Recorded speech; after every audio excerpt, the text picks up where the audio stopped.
بسم اللہ الرحمن الرحیم۔ پیش خدمت ہے کہانی امرو اور سبز جادوگرنی۔ امرو نے اپنی دولت کی حفاظت کرنے کی غرض سے اپنے گھر میں ایک خاص کمرہ بنوایا ہوا تھا۔ بظاہر تو یہ ایک عام سا کمرہ تھا جس میں کوئی ایسی خصوصیت نہ تھی کہ اسے خاص کمرہ سمجھا جاتا، مگر امرو عیار کے لیے یہ خاص اس لیے تھا کہ اس نے اس کمرے کے نیچے ایک بڑا سا تہہ خانہ بنوایا ہوا تھا، جس کا علم اس کے نوکروں کو تو کیا اس کی بیوی چاند تاروں کو بھی نہ تھا۔ اس تہہ خانے کا راستہ کمرے میں موجود ایک الماری کے اندر سے جاتا تھا۔ امرو عیار نے جان بوجھ کر الماری میں سے راستہ بنوایا تھا تاکہ اگر کسی طرح اس کی بیوی چاند تارا کو پتہ بھی چل جائے تو وہ اس الماری میں سے گزر ہی نہ سکے، کیونکہ امرو عیار جتنا دبلا پتلا اور سوکھا سڑا تھا، اس کی بیوی اتنی ہی موٹی تازی تھی۔ وہ اتنی موٹی تھی کہ شاید ہتھنی بھی اسے دیکھ کر اپنے آپ کو دبلی پتلی سمجھنے لگے۔ اس تہہ خانے میں امرو عیار کی دولت کے بڑے بڑے ڈھیر موجود تھے۔ یہ ساری دولت وہ تھی جو امرو عیار نے بے شمار جادوگروں کا خاتمہ کر کے لوٹی تھی اور ان جادوگروں کی قید سے مختلف ملکوں کو شہزادیوں کو بچا کر انعام کے طور پر حاصل کی تھی۔ امرو عیار فطری طور پر بے حد لالچی آدمی تھا، اسی لیے اس قدر کثیر دولت کے باوجود اس کا جی چاہتا کہ ساری دنیا کو لوٹ کر اس جیسے کئی تہہ خانے بھر ڈالے۔ حالانکہ یہ تہہ خانہ اتنا بڑا تھا کہ 7 بادشاہوں کے خزانے مل کر بھی اس کا ایک کونا نہ بھر سکتے تھے، اور اس کے باوجود اس تہہ خانے میں اتنی دولت موجود تھی کہ شاید کسی بڑے سے بڑے بادشاہ نے خواب میں بھی اتنا خزانہ نہ دیکھا ہو۔ کسی طرف چمکتی دھمکتی خالص سونے کی بنی ہوئی اشرفیوں کے ڈھیر لگے ہوئے تھے تو کسی طرف سچے موتیوں کی ڈھیری تھی۔ ایک کونے میں لال و جواہر چمک رہے تھے اور کسی خاص جگہ سونے کی اینٹیں ایک دوسرے کے اوپر اس طرح چنی ہوئی تھیں جیسے تہہ خانہ بنا ہوا ہی سونے کی اینٹوں کا ہو۔ امرو عیار تہہ خانے کے درمیان بچھے ہوئے ایک چھوٹے سے قالین پر بڑے اطمینان سے بیٹھا اس دولت کو گھورے جا رہا تھا۔ اس کے چہرے اور آنکھوں میں بے پناہ چمک تھی، خوشی اور مسرت کی چمک، اس قدر دولت مند ہونے کی چمک، اور اس کے ساتھ ساتھ وہ اپنی زنبیل میں سے مزید دولت نکال کر ایک طرف ڈھیر کرتا جا رہا تھا۔ وہ کئی گھنٹوں سے اس کام میں مصروف تھا۔ وہ اس تہہ خانے میں 3 ماہ بعد آیا تھا اور ان 3 مہینوں میں اس نے بے شمار دولت اپنی زنبیل میں اکٹھی کر لی تھی۔ ویسے تو اگر پوری دنیا کی دولت بھی اس کی زنبیل میں ڈالی جاتی تب بھی اس کا وزن محسوس نہ ہوتا تھا، لیکن امرو عیار کو وہم پڑا رہتا تھا کہ کہیں اس کی زنبیل گم نہ ہو جائے، اسی لیے جس وقت کچھ دولت اکٹھی ہو جاتی وہ اس زنبیل میں سے نکال کر اس تہہ خانے میں رکھ دیتا۔ ابھی وہ زنبیل میں سے دولت نکالنے میں مصروف تھا کہ یک لخت اس کے کانوں میں ایسی آواز آئی جیسے کوئی عورت رو رہی ہو، اور امرو عیار یہ آواز سن کر اس بری طرح سے اچھل کر بے اختیار دھڑم سے قالین پر منہ کے بل جا گرا۔ اس کے سر پر موجود بھاری سی پگڑی اچھل کر ایک طرف جا گری تھی۔ اس کے ہاتھ میں پکڑی ہوئی زنبیل ایک طرف نیچے گرتے ہی اس کے منہ سے چیخ نکل گئی، کیونکہ اس کی ناک پر اچھی خاصی چوٹ آئی تھی۔ عورت کے رونے کی آواز اس کے چیخنے کی وجہ سے یک لخت بند ہو گئی تھی۔ امرو عیار نے اپنے آپ کو سنبھالا اور اٹھ کر اس نے سب سے پہلے اپنی زنبیل کو اپنے قبضے میں کیا، اور پھر ایک طرف پڑی ہوئی پگڑی اٹھا کر اس نے اپنے گنجے سر پر رکھی اور پھر حیرت سے ادھر ادھر دیکھنے لگا۔ کیا میرے کان بج رہے ہیں یا میں پاگل ہو گیا ہوں؟ اور اس تہہ خانے میں کوئی عورت تو ایک طرف چڑیا کا بچہ بھی نہیں آ سکتا، پھر بھلا کیسے کسی عورت کے رونے کی آواز آ سکتی ہے؟ امرو عیار نے بڑبڑاتے ہوئے کہا، لیکن ابھی اس کا فکرہ مکمل نہ ہوا تھا کہ ایک بار پھر کسی عورت کے رونے اور سسکیاں لینے کی آواز سنائی دی۔ اس بار آواز پہلے سے زیادہ واضح تھی اور اس بار امرو عیار کے حلق سے واقعی خوف کے مارے چیخ نکل گئی۔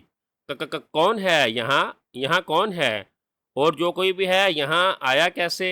یہاں داخل کیسے ہوا اور کیوں ہوا؟ اس کی یہاں آنے کی جرت کیسے ہوئی؟ آخر کیوں وہ یہاں آیا؟ امرو عیار نے بری طرح چیختے ہوئے کہا۔ اسے شاید اس عورت پر غصہ آ رہا تھا جو اس کے بند خزانے تک پہنچ گئی تھی۔ میں ملک روم کی شہزادی ہوں، میرا نام روشن جبیں ہے۔ ایک جادوگر نے مجھے تنکا بنا کر ہوا میں اڑا دیا ہے، اور میں نہ جانے کتنے سالوں سے ہوا میں اڑتی پھر رہی تھی کہ بس اچانک اس خزانے میں ہوا کے ساتھ پہنچ گئی۔ اب تم یہاں آئے ہو تو مجھے اپنی قسمت پر رونا آ گیا ہے، کیونکہ یہاں جتنا بھی خزانہ پڑا ہے اس سے زیادہ خزانہ تو میں روزانہ فقیروں میں تقسیم کر دیتی تھی، اور آج میں ایک حقیر تنکے کی طرح بے بس پڑی ہوئی ہوں۔ کاش مجھے کوئی دوبارہ میرا اصلی روپ دلا دے تو میں ملک روم کا پورا خزانہ اسے انعام میں دے دوں۔ ملک روم کا خزانہ، جس کا یہ خزانہ 1 کروڑواں حصہ بھی نہیں ہے۔ اس عورت کی سسکتی اور روتی ہوئی آواز سنائی دی اور عمرو عیار کی آنکھیں حیرت سے پھیلتی گئیں۔ وہ تو اپنے خزانے پر خوش ہو رہا تھا، اور یہ عورت کہہ رہی تھی کہ ملک روم کا خزانہ اس سے کروڑوں گنا زیادہ بڑا ہے، اور وہ یہ پورا خزانہ دینے پر تیار تھی۔ یہ اتنا بڑا لالچ تھا کہ عمرو عیار کے ذہن میں اتنے بڑے خزانے کا سن کر آندیاں سی چلنے لگ گئی تھیں۔ ارے ارے، میں عمرو عیار، عیار الزماں، قاتل جادوگراں ہوں۔ بڑے سے بڑا جادوگر بھی میرے مقابلے میں ایک لمحے کے لیے نہیں ٹھہر سکا۔ مجھے بتاؤ کون ہے وہ جادوگر، میں ابھی اس کا خاتمہ کر کے تمہیں تمہاری اصل شکل میں لا دوں گا۔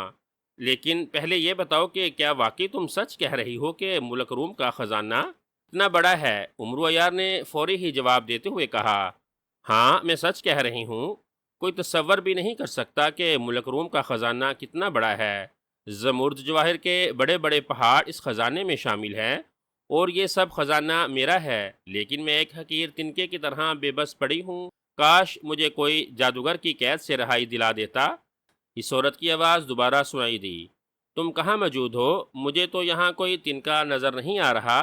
عمرو عیار نے آنکھیں پھاڑ پھاڑ کر ادھر ادھر دیکھتے ہوئے کہا، میں سچے موتیوں کے ڈھیر کے پاس موجود ہوں۔ میرا رنگ سبز ہے، غور سے دیکھو گے تو نظر آ جاؤں گی۔ لیکن تم کیا کر سکتے ہو؟ تم تو دبلے پتلے اور سوکھے سڑے سے آدمی ہو۔ تم اس خوفناک جادوگر سے کیسے لڑ سکتے ہو؟ اس سے تو بڑے بڑے بہادر بھی آج تک نہیں لڑ سکے۔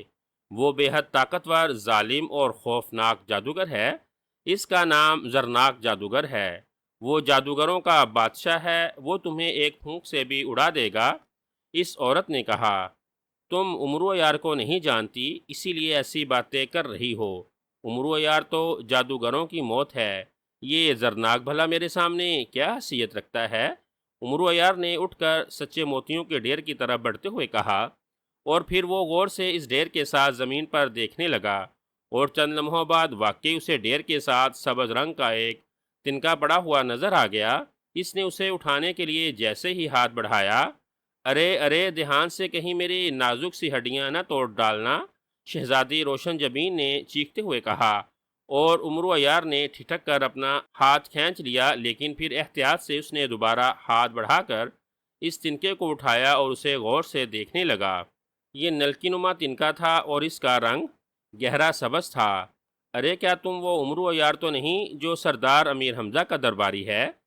اس بار آواز تنکے میں سے سنائی دی، ہاں میں وہی عمرو عیار ہوں۔ عمرو عیار نے چونک کر جواب دیتے ہوئے کہا، او پھر تو تم واقعی سچ کہہ رہے ہوگے۔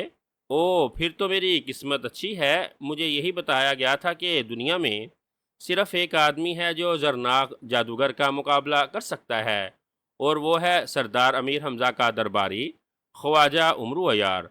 جب تم نے اپنا نام عمرو عیار بتایا تو مجھے ایک بار تو یہ خیال ضرور آیا کہ کہیں تم تو وہ نہیں ہو، لیکن پھر تمہارے اس سوکھے سڑے جسم کو دیکھ کر میں نے سوچا کہ ایسا نہیں ہو سکتا۔ میرا تو خیال تھا کہ جادوگروں سے لڑنے والا لازماً دیوں جیسا جسم اور طاقت رکھتا ہوگا۔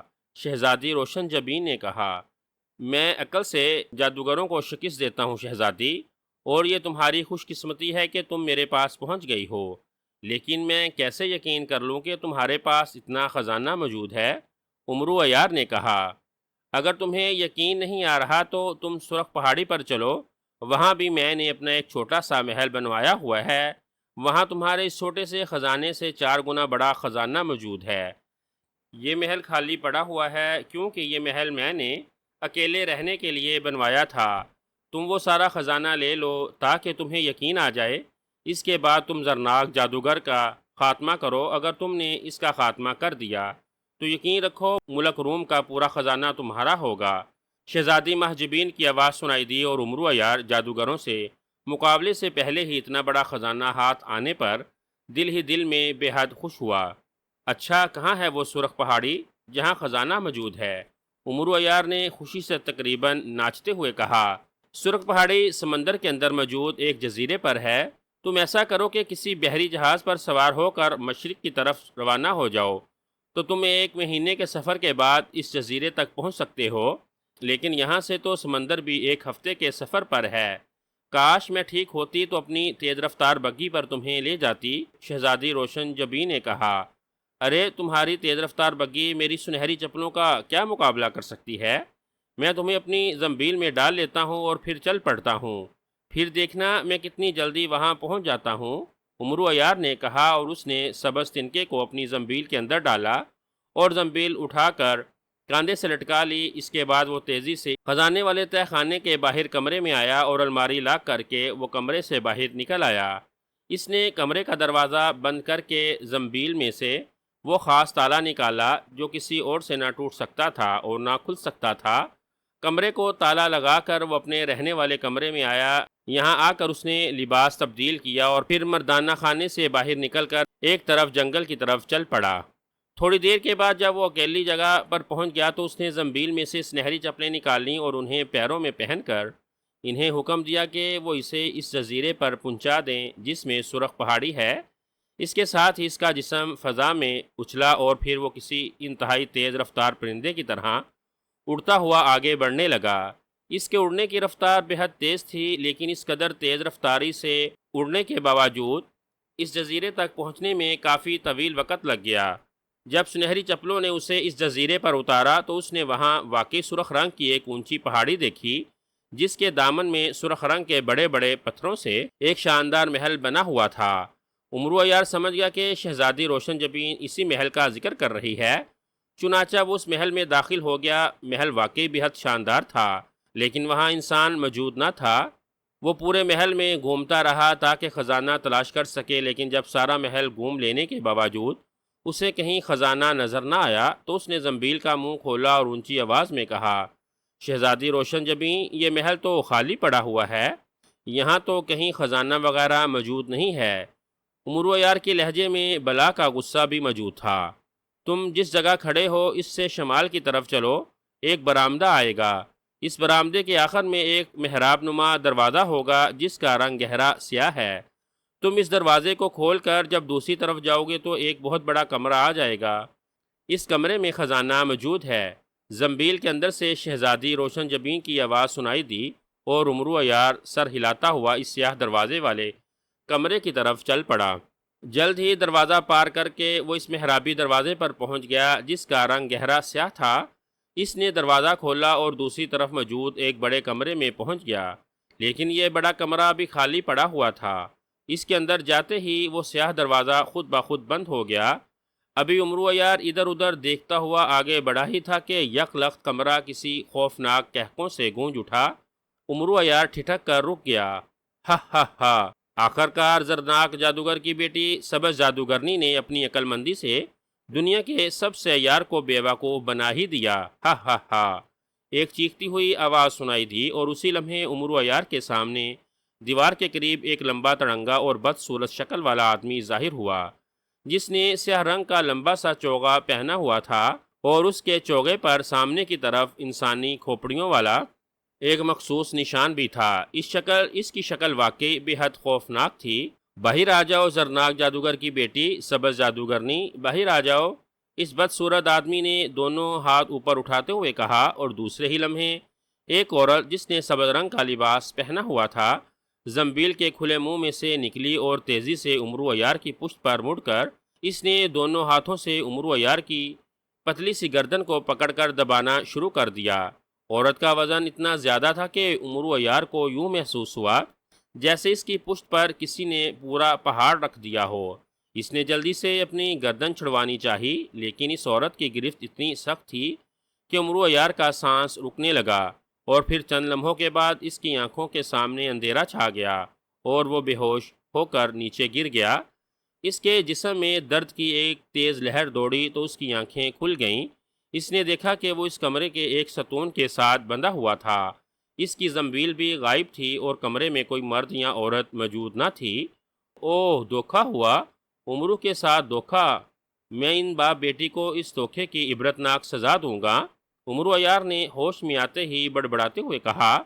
اسے اس جادوگر اور اس کی بیٹی پر شدید غصہ آ رہا تھا جس نے واقعی اسے بیوقوف بنایا تھا۔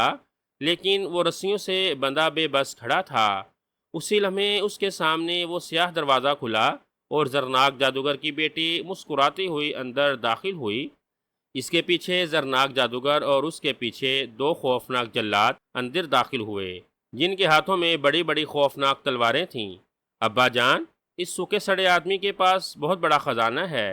میں نے جب اسے اس کے پورے گھر میں تلاش کیا تو یہ نہ ملا، تو پھر میں نے اپنے جادو کے زور سے معلوم کیا کہ یہ کہاں ہے، تو مجھے پتا چلا کہ یہ ایک تہہ خانے میں موجود ہے، جس کا راستہ کسی کو معلوم نہیں ہے۔ اس پر میں تنکا بن گئی اور ہوا کے ساتھ اس تہہ خانے تک پہنچ گئی۔ یہ وہاں موجود تھا اور وہاں بے شمار خزانہ بھی تھا۔ میں آپ کے حکم پر اسے عیاری سے چکر دے کر یہاں لے آئی ہوں، ورنہ میرا تو دل چاہ رہا تھا کہ اس کا گلا وہیں گونٹ کر اسے مار ڈالوں اور اس کا سارا خزانہ اپنے قبضے میں کر لوں۔ سبز جادوگرنی نے اپنے باپ سے مخاطب ہو کر کہا، بیٹی، تم اسے نہیں جانتی، یہ بہت بڑا عیار اور خطرناک آدمی ہے۔ اگر اسے ذرا بھی شک پڑ جاتا تو یہ وہیں تمہارا خاتمہ کر دیتا۔ اس کی زنبیل میں ایسی ایسی چیزیں موجود ہیں جن کا مقابلہ ہم جادوگر بھی نہیں کر سکتے۔ اسی لیے میں نے اسے یہاں اس خاص کمرے میں لانے کا منصوبہ بنایا تھا۔ یہاں یہ ہمارا کچھ نہیں بگاڑ سکتا، اور اسی لیے میں نے تمہیں کہا تھا کہ تم اس کی زنبیل میں چھپ کر آنا، تاکہ اچانک اس کی زنبیل سے نکل کر اس کا گلا دبا کر اسے بے ہوش کر دینا، ورنہ یہ بجلی کسی تیزی کی رفتار سے کوئی نہ کوئی حربہ زنبیل سے نکال کر نہ صرف اپنے آپ کو بچا لیتا بلکہ ہمیں بھی نقصان پہنچانے میں کامیاب ہو جاتا۔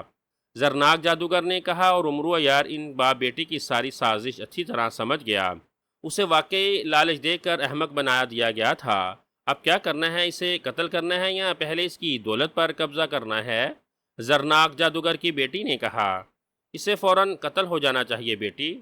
یہ بہت چالاک آدمی ہے، اگر اسے ذرا بھی موقع مل گیا تو یہ کوئی نہ کوئی چال کھیل جائے گا۔ فوراً جلادوں کو حکم دو کہ اس کی گردن اڑا دیں۔ زرناک جادوگر نے اپنی بیٹی سے مخاطب ہو کر کہا، جلاد، اس کے ٹکڑے اڑا دو اور اس کی لاش باہر ویرانے میں پھینک دو تاکہ کتے اسے نوچتے رہیں۔ زرناک کی بیٹی نے مڑ کر پیچھے کھڑے جلادوں سے مخاطب ہو کر کہا، جو حکم سبز جادوگرنی۔ دونوں جلادوں نے کہا اور تلواریں لیے تیزی سے عمرو عیار کی طرف بڑھنے لگے۔ رک جاؤ، کیا تم چاہتے ہو کہ سبز جادوگرنی کو قتل کر دوں؟ عمرو عیار نے فوراً ہی چیختے ہوئے کہا، کیا مطلب؟ کیا کہنا چاہتے ہو؟ تمہارے قتل ہونے سے میں کیسے قتل ہو جاؤں گی؟ زرناک کی بیٹی نے ہاتھ اٹھا کر جلادوں کو روکتے ہوئے کہا، جلادوں کو مت روکو بیٹی، یہ عیار آدمی ہے، یہ اب کوئی چالاکی کرنا چاہتا ہے۔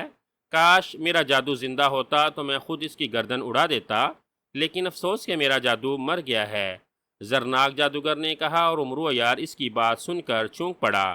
ہا ہا ہا، تمہارا تو صرف جادو مرا ہے، جبکہ تمہاری بیٹی سچ مچ مر جائے گی۔ تم عمرو کو صرف عیار سمجھتے ہو، اگر میں صرف عیار ہوتا تو کب کا مر چکا ہوتا۔ مجھ سے بات کرو، میں تمہارا جادو نہ صرف زندہ کرا سکتا ہوں بلکہ تمہیں سرخ جادو بھی دلا سکتا ہوں۔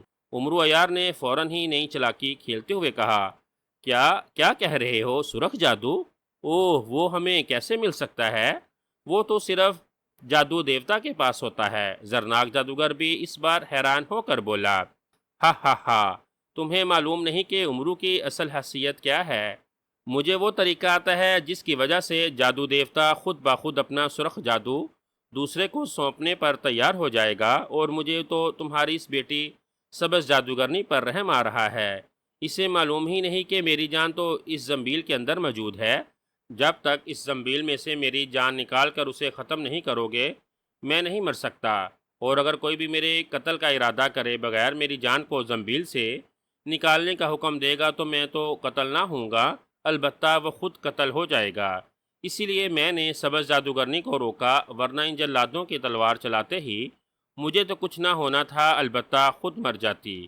عمرو عیار نے عیاری سے کام لیتے ہوئے کہا، یہ سب بکواس کر رہا ہے بیٹی، تم اس کے قتل کا فوراً حکم دو، یہ ہمیں اپنی عیاری کے جال میں پھنسانا چاہتا ہے۔ زرناک جادوگر نے غصے سے چیختے ہوئے کہا، ابا جان، آپ کی اس جلد بازی کی وجہ سے جادو دیوتا نے نہ صرف آپ کا جادو مار دیا ہے بلکہ یہ حکم بھی دیا ہے کہ کوئی آپ کی بات نہ مانے، اسی لیے تو یہ جلاد آپ کا حکم نہیں مان سکتے۔ عمرو عیار بندہ ہوا بے بس کھڑا ہے، یہ ہمارے ساتھ کیا یاری کر سکتا ہے؟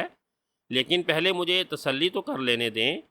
آپ نے خود ہی تو عمرو عیار کی اتنی تعریف کی تھی کہ اس نے بڑے بڑے جادوگروں کا خاتمہ کر دیا ہے، اور تلسم و شربا کا شہنشاہ افراسیاب بھی اس سے ڈرتا ہے، حتیٰ کہ جادو دیوتا بھی اس کے مقابلے پر نہیں آتا، اور اس وجہ سے میں نے یہ سارا کھیل کھیلا اور عمرو عیار کو یہاں لے آئی تاکہ اسے قتل کر کے ہم جادو دیوتا اور شہنشاہ افراسیاب کو خوش کر سکیں، اور وہ آپ کا جادو آپ کو دوبارہ دے دے اور آپ کو اپنے دربار میں اعلیٰ عہدے بھی دے دیں۔ لیکن اگر واقعی اس کے قتل ہونے سے میں مر جاؤں تو پھر مجھے آپ کے اعلیٰ عہدے اور جادو کے زندہ ہونے کا کیا فائدہ؟ زرناک جادوگر کی بیٹی سبز جادوگرنی نے غصے میں آ کر پوری تقریر کر ڈالی، اور اب ساری بات عمرو کی سمجھ میں آ گئی کہ ان باپ بیٹی میں آخر اسے کیوں پھنسایا ہے۔ زرناک جادوگر، تم سے تو تمہاری بیٹی زیادہ سمجھدار ہے، اسی لیے میں جادو دیوتا سے ضرور سفارش کروں گا کہ وہ سبز جادوگرنی کو سرخ جادو دے دے۔ عمرو عیار نے سبز جادوگرنی کی تعریف کرتے ہوئے کہا، بکواس مت کرو، یہ ابھی بچی ہے، اسے تمہاری چالاکیوں کا کچھ پتہ نہیں۔ کاش میں اس قابل ہوتا کہ کم از کم تمہیں مار سکتا تو میں اپنے ہاتھوں سے تمہارا گلا دبا دیتا، لیکن جادو دیوتا نے مجھے کسی کو مارنے سے بھی منع کر دیا ہے، ورنہ میں خود بھی ساتھ ہی مر جاؤں گا۔ زرناک جادوگر نے انتہائی غصیلے لہجے میں کہا، اور اب عمرو عیار کو اور تسلی ہوگی کہ زرناک جادوگر اس کا کچھ بھی نہیں بگاڑ سکتا۔ میں اتنی بچی نہیں ہوں جتنی ابا جان آپ سمجھ رہے ہیں، آپ دیکھیں تو صحیح کہ میں اس بڑے اور سوکھے سڑے عیار کا کیا حشر کرتی ہوں۔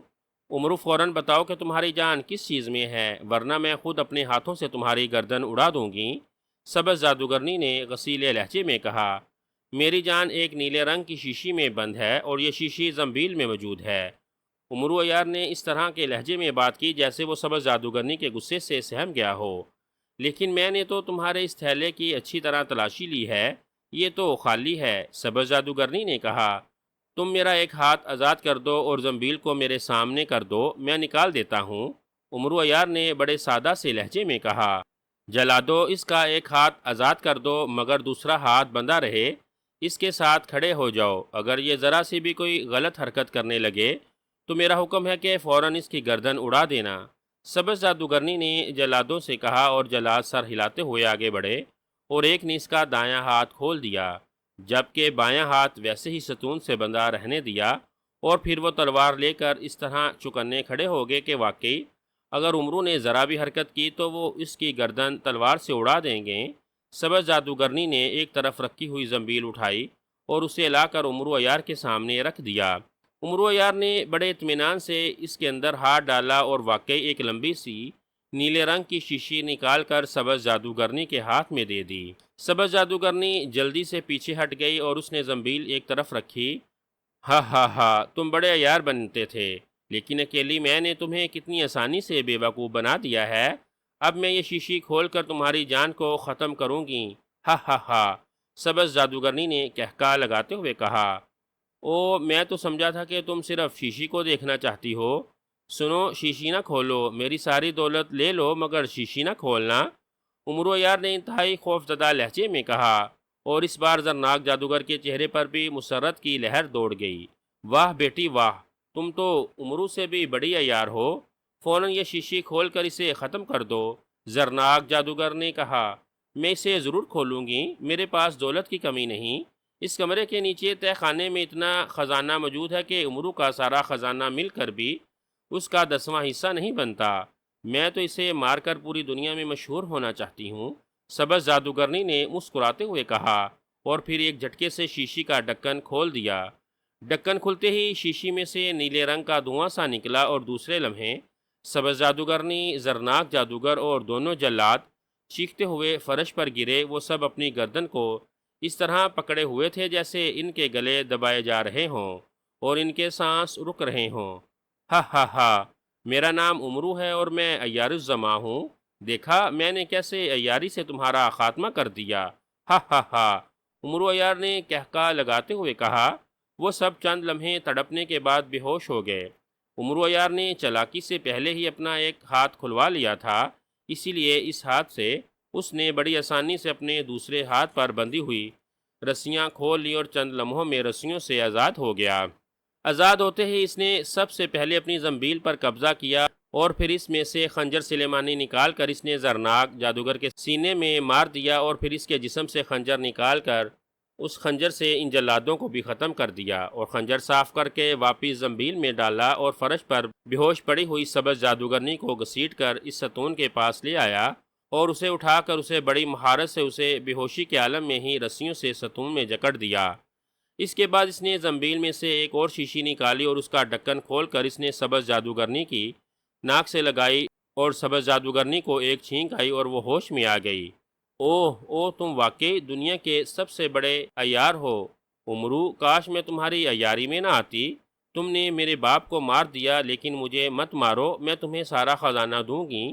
سبز جادوگرنی نے روتے ہوئے کہا، صرف ایک تہہ خانے کا خزانہ میں کیا کروں گا؟ اگر تم اپنی جان بچانا چاہتی ہو تو اس کے علاوہ بھی خزانہ دو۔ عمرو عیار نے منہ بناتے ہوئے کہا، اس تہہ خانے کے ساتھ 3 اور تہہ خانے ہیں، وہ سب لے لو، مجھے مت مارو۔ سبز جادوگرنی نے کہا، وہ بے بس ہو چکی تھی، کیونکہ اس شیشی کو سونگھنے کی وجہ سے اس کا جادو بھی ختم ہو گیا تھا۔ نہیں، تم ظالم اور دھوکے باز عورت ہو، اسی لیے تمہیں مرنا ہوگا۔ عمرو عیار نے کہا، اور وہ دوبارہ زنبیل سے خنجر سلیمانی نکال کر سبز جادوگرنی کی گردن پر زور سے مارا۔ دوسرے ہی لمحے ایک زوردار دھماکہ ہوا اور ہر طرف دھواں ہی دھواں چھا گیا۔ جب دھواں چھٹا تو عمرو عیار نے دیکھا کہ محل غائب ہو چکا تھا، لیکن وہاں ہر طرف ہیرے جواہرات کی ڈیریاں بکھری پڑی تھیں۔ عمرو عیار اتنا بڑا خزانہ دیکھ کر بے حد خوش ہوا، اور اس نے جلدی جلدی سارا خزانہ اپنی زنبیل میں بھرنا شروع کر دیا۔ وہ خوش تھا کہ اس نے اپنی عیاری سے جادوگروں کا بھی خاتمہ کر دیا، اور اتنا بڑا خزانہ بھی اس کے ہاتھ آ گیا۔